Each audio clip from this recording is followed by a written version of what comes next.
అస్సలాము అలైకుం వరహమతుల్లాహి వబర్కాతుహు. జై హింద్ ఫ్రెండ్స్. గౌరవ సభ మీకు మ్యాటర్ అయితే అర్థమైపోయి ఉంటుంది. ఇప్పుడు దాకా ఉన్నటువంటి ఏదైతే కౌరవ సభ కాస్త నిన్న అనగా 21వ తారీఖున ఉదయం 9 గంటలకు అది కాస్త గౌరవ సభగా మారడం జరిగింది. ఆ గౌరవ సభగా మారడానికి గల కారణాలు ఏమిటి, ఎందుకు గౌరవ సభగా మారింది అంటే చాలా స్పష్టంగా ఈరోజు ఈ రాష్ట్రానికి ముఖ్యమంత్రిగా గౌరవనీయులు మాన్యశ్రీ శ్రీ నారా చంద్రబాబు నాయుడు గారు అధికారం చేపట్టి ఈ రోజున ఎక్కడైతే అవమానించబడ్డారో, ఎక్కడైతే అవమానించారో, ఎక్కడైతే నానా మాటలు అన్నారో అటువంటి చోట మళ్ళా తిరిగి నుంచొని ఏదైతే ఈ కౌరవుల యొక్క ఏదైతే సభ ఉందో దీన్ని గౌరవ సభగా మార్చిన తర్వాతనే నేను ఇక్కడ అడుగు పెడతాను అని చెప్పేసి ఏదైతే మాట ఇచ్చి మడమ తిప్పను అని చెప్పేసి చాలామంది చెప్పారు. కానీ మాట ఇచ్చి అదే మాట మీద నిలబడి రాష్ట్రం మొత్తం చూస్తుండగా, కేవలం రాష్ట్రం కాదు దేశం మొత్తం, యావత్తు దేశం మొత్తం కూడాను ఆంధ్రప్రదేశ్ వైపు చూసే విధంగా చేసినటువంటి నారా చంద్రబాబు నాయుడు గారికి ముందుగా అభినందనలు, శుభాభినందనలు. అదేవిధంగా రెండో అంశం ఇక్కడ చూడాల్సినటువంటి ఇదేంటంటే గౌరవ సభగా మారింది. గౌరవ సభగా ఎలా మారిందండి అని చెప్పేసి మీరు ఇక్కడ అడగవచ్చు.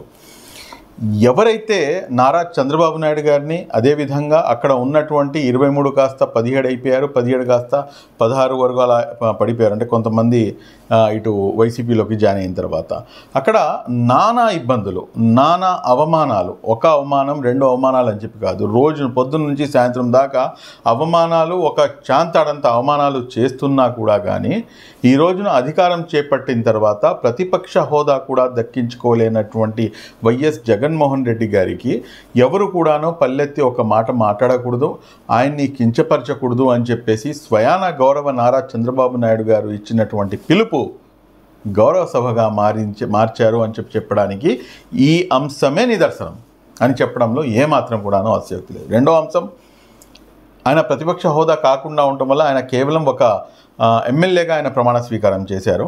అలాంటప్పుడు ఆయన యొక్క వెహికల్ని లోపలికి అలౌ చేయాల్సినటువంటి అవసరం ఉండదు. ఆయన బయట నుంచే, అసెంబ్లీ బయట నుంచే ఆయన లాబీ లోపలికి ఆయన నడుచుకుంటూ రావాలి. కానీ ఆయన యొక్క మర్యాదను, ఆయన యొక్క గౌరవాన్ని భంగం వాటిల్లకుండా ఎవరైతే స్వయాన తన సతీమణి అయినటువంటి భువనేశ్వరి గారిపై, నారా లోకేష్ గారిపై, అదేవిధంగా అనేకమైనటువంటి ఆడవాళ్లపై ఇష్టం వచ్చినట్టుగా, నోటుకు వచ్చినట్టుగా దుమ్మెత్తిపోసినటువంటి వారికి ఈ రోజున అధికారం చేతిలోకి వస్తే తిరిగి వారు ఇచ్చింది ఏమిటంటే వారి యొక్క ఏదైతే గౌరవ మర్యాదలు ఉన్నాయో వాటిని భంగం కలిగించకుండా ఆయన యొక్క వెహికల్ని లోపలికి ఎలో చేసి ఏదైతే గౌరవ సభ అని చెప్పేసి ఈ రోజున టీడీపీ వారు చెప్పుకుంటున్నారో దానికి నిజం చేస్తూ ఈ రెండు పనులు చేయడం ద్వారా అది 100% కాదు 200% గౌరవ సభగా అయింది అని చెప్పడంలో ఏమాత్రం కూడా అతిశయోక్తి లేదు.